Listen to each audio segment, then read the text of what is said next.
ಸಖತ್ ಖಾರ ಬಣ್ಣ ಮತ್ತು ರುಚಿ ಆಚಿ ಚಿಲ್ಲಿ ಪೌಡರ್. ಇನ್ನು ವಾಲ್ಮೀಕಿ ಅಭಿವೃದ್ಧಿ ನಿಗಮದ ಅಕ್ರಮ ಪ್ರಕರಣಕ್ಕೆ ಸಂಬಂಧಪಟ್ಟ ಹಾಗೆ ಬಿ ನಾಗೇಂದ್ರಗೆ ಸೇರಿದಂತ 8.07 ಕೋಟಿ ಮೌಲ್ಯದ ಆಸ್ತಿಯನ್ನ ಇಡಿ ಅಧಿಕಾರಿಗಳು ಜಪ್ತಿ ಮಾಡಿಕೊಂಡಿದ್ದಾರೆ. ಅಕ್ರಮ ಹಣ ವರ್ಗಾವಣೆ ತಡೆ ಕಾಯ್ದೆಯಡಿ ವಸತಿ ಮತ್ತು ವಾಣಿಜ್ಯ ಆಸ್ತಿ ಸೇರಿ 4 ಸ್ಥಿರಾಸ್ತಿ ಮುಟ್ಟುಗೋಲು ಹಾಕಿಕೊಳ್ಳಲಾಗಿದೆ. ಅಪರಾಧದ ಉಳಿದ ಆದಾಯ ಪತ್ತೆ ಹಚ್ಚಲು ಸಾಧ್ಯವಾಗಿಲ್ಲ. ಅವುಗಳಿಗೆ ಬಿ ನಾಗೇಂದ್ರ ಬೇರೆ ವ್ಯವಸ್ಥೆ ಮಾಡಿರಬಹುದು ಅಥವಾ ಮರೆ ಮಾಡಿರಬಹುದು ಅಂತ ಇಡಿ ತಿಳಿಸಿದೆ. ಇದು ವಾಲ್ಮೀಕಿ ಅಭಿವೃದ್ಧಿ ನಿಗಮದ ಅಕ್ರಮಕ್ಕೆ ಸಂಬಂಧಪಟ್ಟಾಗೆ ಬಿ ನಾಗೇಂದ್ರಗೆ ಸಂಬಂಧಪಟ್ಟಂತ 8 ಕೋಟಿ ಮೌಲ್ಯದ ಆಸ್ತಿಯನ್ನು ಇಡಿ ಈಗ ಜಪ್ತಿ ಮಾಡಿದೆ.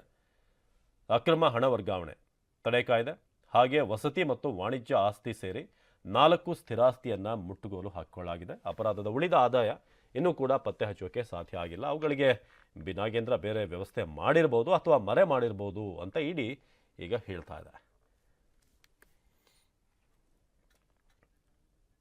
ಇನ್ನು ರೌಡಿ ಶೀಟರ್ ಬಿಕ್ಲು ಶಿವ ಕೊಲೆ ಕೇಸ್ಗೆ ಸಂಬಂಧಪಟ್ಟ ಹಾಗೆ ಬಿಜೆಪಿ ಶಾಸಕ ಬೈರತಿ ಬಸವರಾಜ್ಗೆ ಬಂಧನದ ಭೀತಿ ಎದುರಾಗಿದೆ. ಹೈಕೋರ್ಟ್ನಲ್ಲಿ ನಿರೀಕ್ಷಣಾ ಜಾಮೀನು ವಜಾ ಬೆನ್ನಲ್ಲೇ ಬಿಜೆಪಿ ಶಾಸಕ ಬೈರತಿ ಬಸವರಾಜ್ ಅಜ್ಞಾತ ಸ್ಥಳಕ್ಕೆ ತೆರಳಿದ್ದಾರೆ ಅಂತ ಗೊತ್ತಾಗ್ತಾ ಇದೆ. ಯಾವುದೇ ಕ್ಷಣದಲ್ಲೂ ಕೂಡ ಸಿಬಿಐ ಬಂಧಿಸುವಂತ ಸಾಧ್ಯತೆ ಇದ್ದು ಬಂಧನ ಭೀತಿಯಿಂದ ತಲೆಮರೆಸಿಕೊಂಡ್ರ ಅನ್ನೋ ಅನುಮಾನಗಳು ಕೂಡ ಕಾಡ್ತಾ ಇವೆ. ರೌಡಿ ಶೀಟರ್ ಬಿಕ್ಲು ಶಿವ ಕೊಲೆ ಆರೋಪಿಗಳ ಜೊತೆ ಶಾಸಕ ಬೈರತಿ ಬಸವರಾಜ್ ನೇರ ಸಂಪರ್ಕ ಹೊಂದಿರುವುದೇ ಅವರ ಈ ಸಂಕಷ್ಟಕ್ಕೆ ಕಾರಣ ಆಗಿದೆ. ಇನ್ನು ಯೆಲ್ಲೋ ಮಾರ್ಗದಲ್ಲಿ ನಾಳೆ ಮೆಟ್ರೋ ಸಂಚಾರ ವಿಳಂಬ.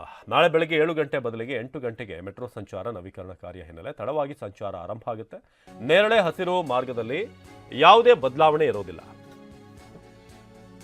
ನಾಳೆ ಬೆಳಗ್ಗೆ 7 ಗಂಟೆ ಬದಲು 8 ಗಂಟೆಗೆ ಮೆಟ್ರೋ ಸಂಚಾರ ನವೀಕರಣ ಕಾರ್ಯ ಹಿನ್ನೆಲೆ ತಡವಾಗಿ ಸಂಚಾರ ಮಾಡಲಿದೆ. ನೀವೇನಾದರೂ ಎಲ್ಲೋ ಲೇನ್ ಇದೆ ಅದ್ರಲ್ಲಿ ಹೋಗುವಂಥದ್ದಿದ್ರೆ ಎಲ್ಲೋ ರೂಟ್ನಲ್ಲಿ ನವೀಕರಣ ಕಾರ್ಯ ಇರೋದ್ರಿಂದ ನಾಳೆ ಎಲ್ಲೋ ಮಾರ್ಗದಲ್ಲಿ ಮೆಟ್ರೋ ಸಂಚಾರ 1 ಗಂಟೆ ತಡವಾಗಿ ಆರಂಭ ಆಗುತ್ತೆ. ಆದರೆ ಪರ್ಪಲ್ ಹಾಗೆ ಗ್ರೀನ್ ಲೈನ್ ಏನಿದೆ ಅದರಲ್ಲಿ ಯಾವುದೇ ಬದಲಾವಣೆ ಇರೋದಿಲ್ಲ. ಎಲ್ಲೋ ಮಾರ್ಗದಲ್ಲಿ ಮಾತ್ರ ಈ ಒಂದು ಕಾರ್ಯನಿರ್ವಹಣೆ ಇರುತ್ತೆ, ನವೀಕರಣ ಕಾರ್ಯ.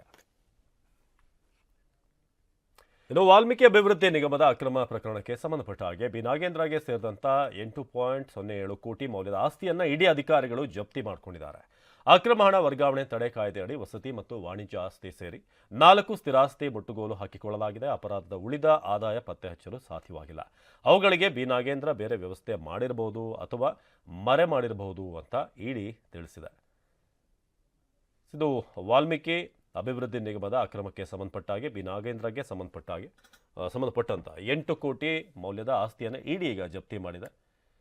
ಅಕ್ರಮ ಹಣ ವರ್ಗಾವಣೆ ತಡೆ ಕಾಯ್ದೆ ಹಾಗೆ ವಸತಿ ಮತ್ತು ವಾಣಿಜ್ಯ ಆಸ್ತಿ ಸೇರಿ 4 ಸ್ಥಿರಾಸ್ತಿಯನ್ನ ಮುಟ್ಟುಗೋಲು ಹಾಕಿಕೊಳ್ಳಲಾಗಿದೆ. ಅಪರಾಧದ ಉಳಿದ ಆದಾಯ ಇನ್ನೂ ಕೂಡ ಪತ್ತೆ ಹಚ್ಚೋಕೆ ಸಾಧ್ಯ ಆಗಿಲ್ಲ. ಅವುಗಳಿಗೆ ಬಿ ನಾಗೇಂದ್ರ ಬೇರೆ ವ್ಯವಸ್ಥೆ ಮಾಡಿರಬಹುದು ಅಥವಾ ಮರೆ ಮಾಡಿರಬಹುದು ಅಂತ ಇಡಿ ಈಗ ಹೇಳ್ತಾ ಇದೆ.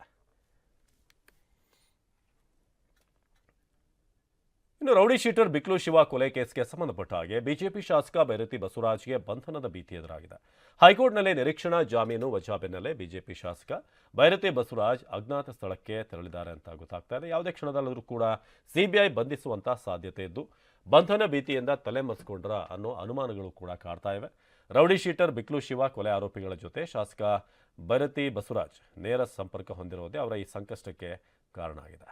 ಇನ್ನು ಯೆಲ್ಲೋ ಮಾರ್ಗದಲ್ಲಿ ನಾಳೆ ಮೆಟ್ರೋ ಸಂಚಾರ ವಿಳಂಬ. ನಾಳೆ ಬೆಳಗ್ಗೆ 7 ಗಂಟೆ ಬದಲಿಗೆ 8 ಗಂಟೆಗೆ ಮೆಟ್ರೋ ಸಂಚಾರ ನವೀಕರಣ ಕಾರ್ಯ ಹಿನ್ನೆಲೆ ತಡವಾಗಿ ಸಂಚಾರ ಆರಂಭ ಆಗುತ್ತೆ. ನೇರಳೆ ಹಸಿರು ಮಾರ್ಗದಲ್ಲಿ ಯಾವುದೇ ಬದಲಾವಣೆ ಇರೋದಿಲ್ಲ. ನಾಳೆ ಬೆಳಗ್ಗೆ 7 ಗಂಟೆ ಬದಲು 8 ಗಂಟೆಗೆ ಮೆಟ್ರೋ ಸಂಚಾರ ನವೀಕರಣ ಕಾರ್ಯ ಹಿನ್ನೆಲೆ ತಡವಾಗಿ ಸಂಚಾರ ಮಾಡಲಿದೆ. ನೀವೇನಾದರೂ ಎಲ್ಲೋ ಲೇನ್ ಇದೆ ಅದ್ರಲ್ಲಿ ಹೋಗುವಂಥದ್ದಿದ್ರೆ ಎಲ್ಲೋ ರೂಟ್ನಲ್ಲಿ ನವೀಕರಣ ಕಾರ್ಯ ಇರೋದ್ರಿಂದ ನಾಳೆ ಎಲ್ಲೋ ಮಾರ್ಗದಲ್ಲಿ ಮೆಟ್ರೋ ಸಂಚಾರ 1 ಗಂಟೆ ತಡವಾಗಿ ಆರಂಭ ಆಗುತ್ತೆ. ಆದರೆ ಪರ್ಪಲ್ ಹಾಗೆ ಗ್ರೀನ್ ಲೈನ್ ಏನಿದೆ ಅದರಲ್ಲಿ ಯಾವುದೇ ಬದಲಾವಣೆ ಇರೋದಿಲ್ಲ. ಎಲ್ಲೋ ಮಾರ್ಗದಲ್ಲಿ ಮಾತ್ರ ಈ ಒಂದು ಕಾರ್ಯನಿರ್ವಹಣೆ ಇರುತ್ತೆ, ನವೀಕರಣ ಕಾರ್ಯ.